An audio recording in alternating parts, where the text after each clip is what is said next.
दिनेश नाग ambassador regional organiser भूमिहीन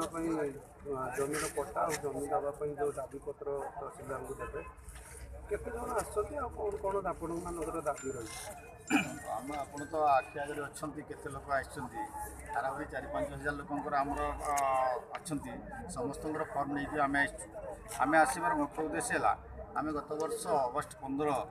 2016 आम government of India को स्टेट गवर्नमेंट को मेमोरेंडम देथिलु जो लैंडलेस अच्छा कास्ट डिस्क्रिमिनेशन अच्छी पॉवर्टी इराडिकेशन होनी एजुकेशन सेक्टर में आम लोक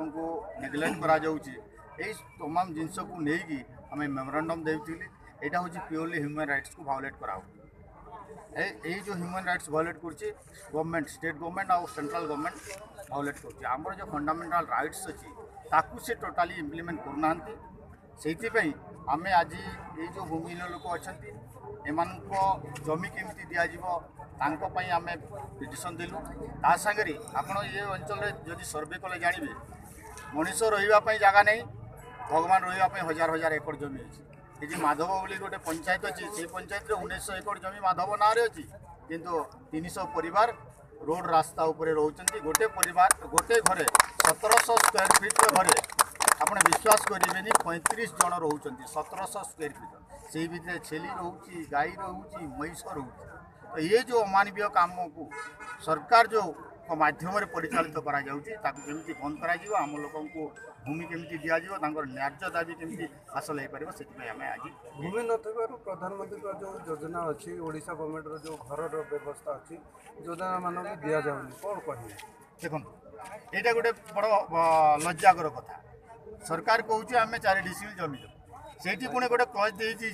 जो जगार रहा योग्य जमी अच्छी आम ताकू दे किंतु आपन जदि सर्वे करेंगे देखिए रहा योग्य जगह ना किंतु सरकारी जगह अच्छी सरकार चाहिए से जगह को कन्वर्ट कर आम से पिटिशन रे कन्वर्सन कथा भी लिखीचु से जो रहा योग्य बनवाई से कन्वर्सन कर आम लोक जगह देवा ये तो प्रहसन चली किंतु वर्तमान आम्बेडकर पार्टी ऑफ इंडिया तरफ कन्स्टिट्यूशनल लड़ाई बर्तमान आरंभ है आम आशा करुचु आम दाबी को से निश्चित भाव में पूरण कर आगामी दिन जब दाबी पूर्ण न हो कौन करवा